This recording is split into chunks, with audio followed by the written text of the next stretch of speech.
네, 준비됐다라고 하니까 저는 그 유치원에서 아이들에게 선생님이 준비됐나요? 그러면 네, 네, 선생님 이렇게 하면서 대답을 하는 그 장면이 떠오른데요.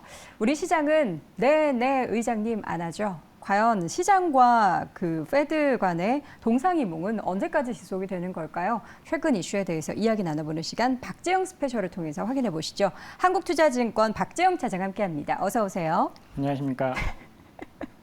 제 비유가 좀 이상했죠? 약간, 그거밖에 생각이 안 나요. 약간 예능 쪽으로. 네. 뭔가 저는 진짜, 뭐 네. 늘 밝은, 재밌는 증권방송을 지향하기 때문에 어떻게 아이가 있으시죠? 그럼요. 저는 그런 걸 많이 봤습니다. 네. 내내 뭐, 선생님 이렇게 대답 잘하고 하는데. 엄청 잘하죠. 근데 시장은 보면은 그들이 뭔가 얘기하면은 아니야. 중2병이죠. 지금 6살 이야기를 하신 거고, 5살, 6살 이야기를 하신 거고, 지금 시장은 중학교 2학년 정도. 반항을 한다. 밥 반하는 먹어라. 생각을 한다. 밥 먹어라. 안 먹어. 내가 왜 먹어야 돼? 공부해라. 왜? 내가 왜 공부해야 되는데? 놀아라. 아니, 왜 놀아? 공부해야지. 이런 상황이죠.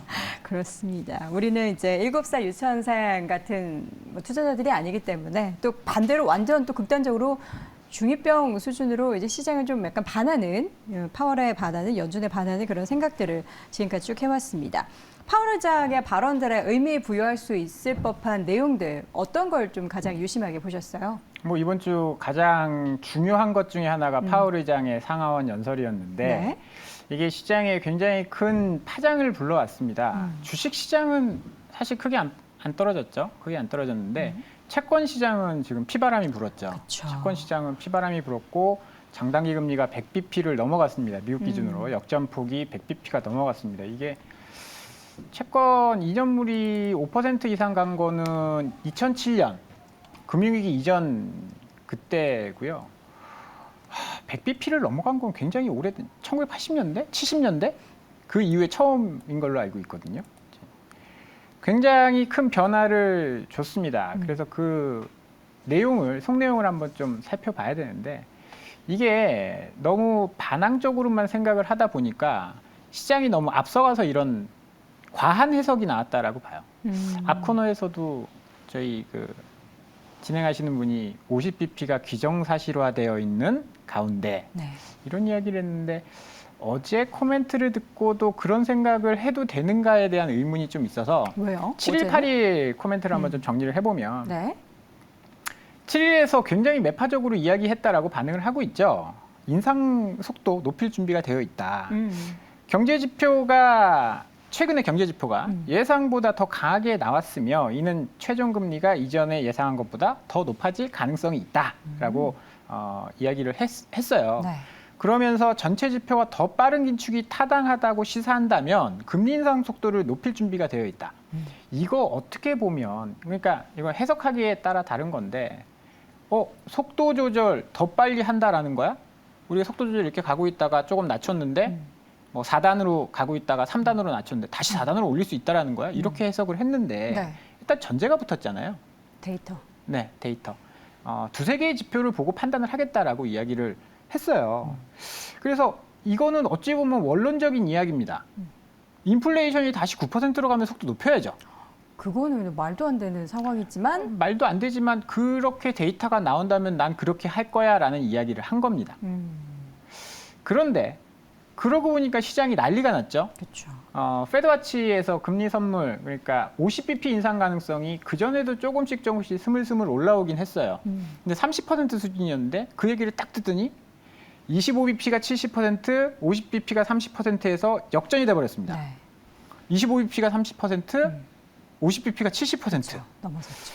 파월 의장도 깜짝 놀랐을 거예요. 내가 약간 한번 손봐주려고 생각했는데 니들 내 말 안 듣고 계속 파월 의장 말을 무시했잖아요.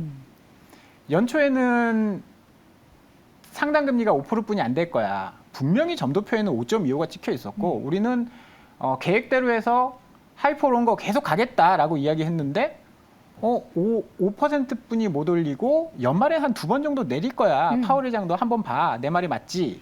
이거 얼마나 열받겠어요. 나 그런 말 한 적 없는데. 그런 말 한 적 없는데. 근데 한 달 만에 디스인플레이션 이야기를 좀 하니까 이게 또 갑자기 5%에서 6%까지 올라가? 이것들 한번 손봐줘야겠다.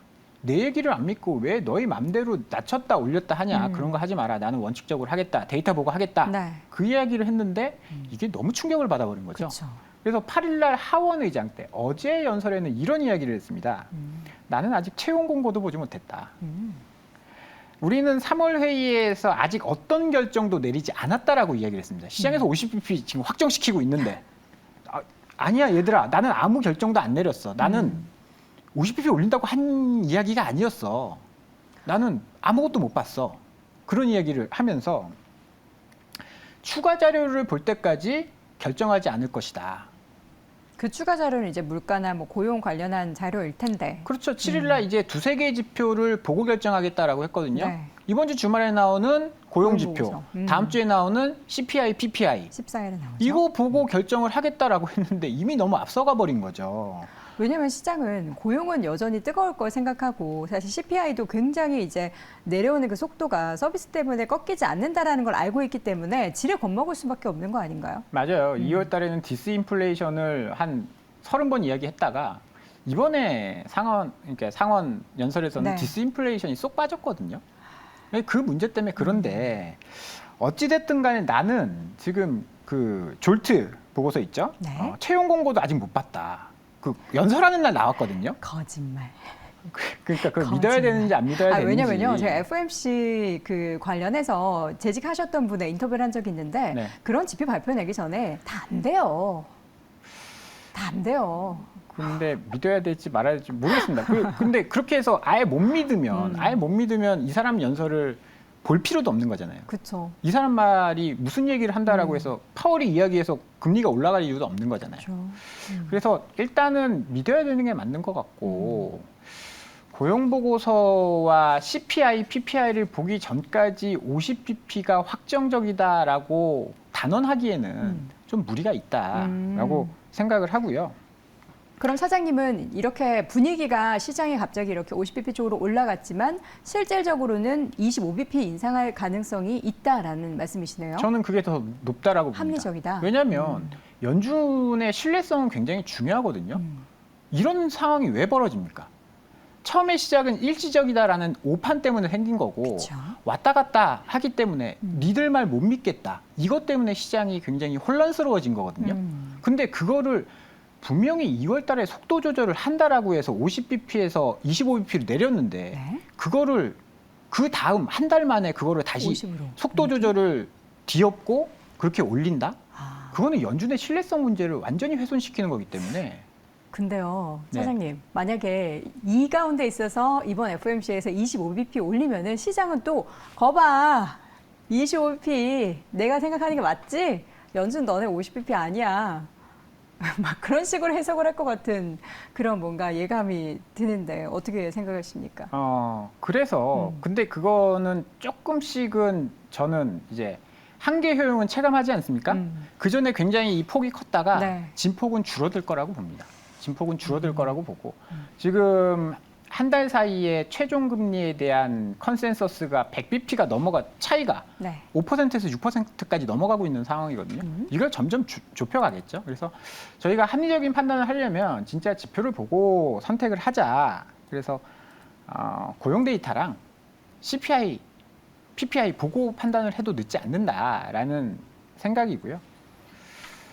지금 시장이 굉장히 애매하고 모호합니다. 네, 애매모호한 이 시장 우리는 뭘 보면서 투자를 해야 되는 거예요? 지금- 지표 아니면 분위기? 지금은 할 게 없는 시장이에요. 제가 어제까지 느낀 게 와 진짜 할 게 없다.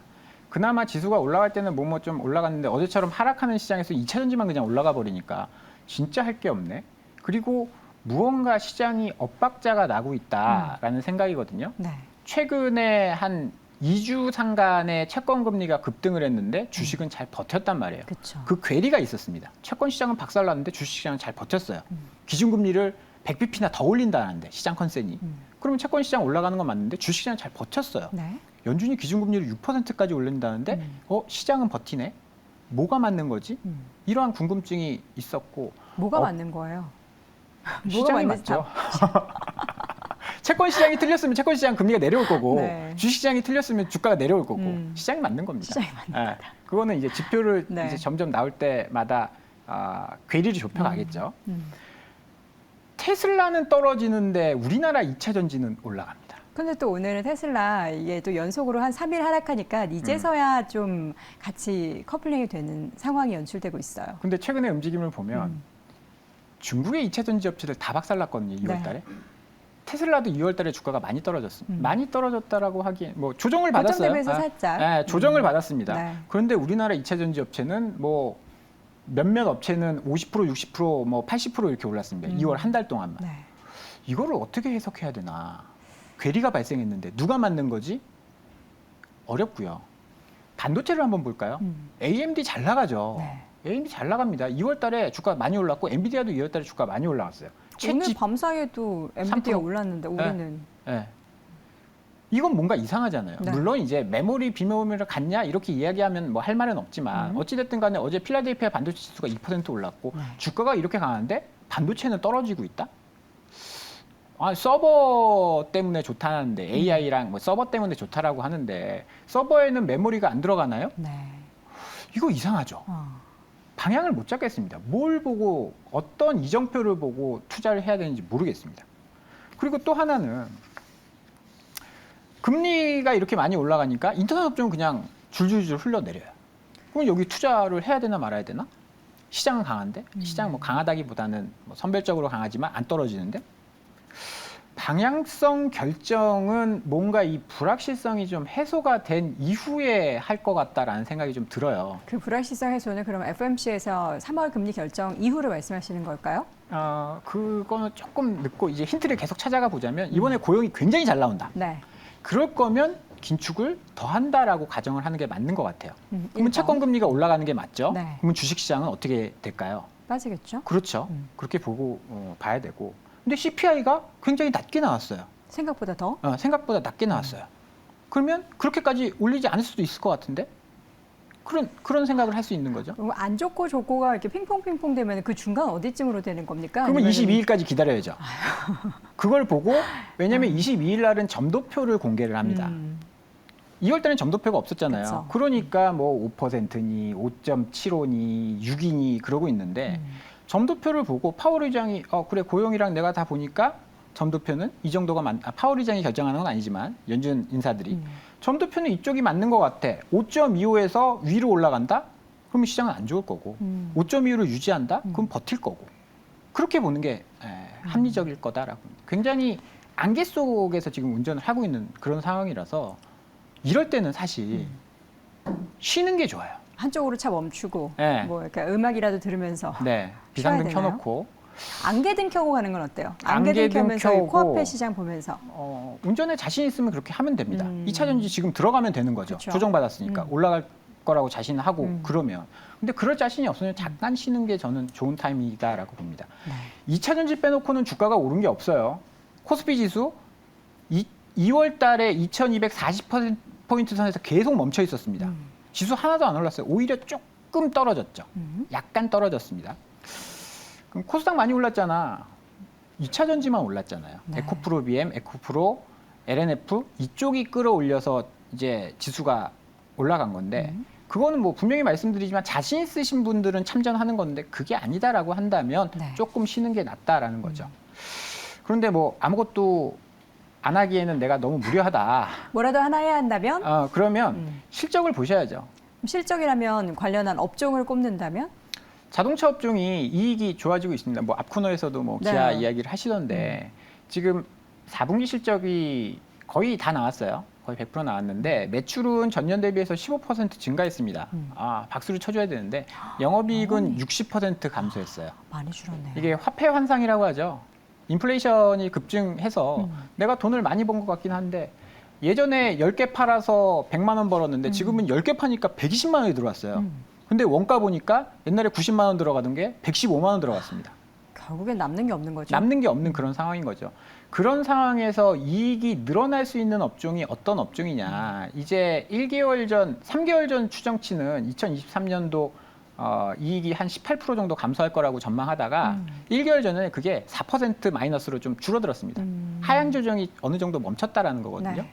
그런 가운데서 이익이 어느 업종들이 늘어나느냐 봤더니 자동차, 통신 정도.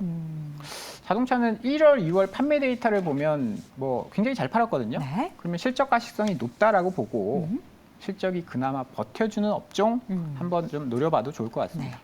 알겠습니다. 우리는 사실 지금 무언가를 하기에는 약간 또 애매모호한 시장 속에서 놓여 있습니다. 그럼에도 불구하고 뭔가 해야 된다면 그 키워드는 결국에는 실적이고요. 실적 관련해서는 자동차 업종에 대해서 또 한번 픽을 해주셨습니다.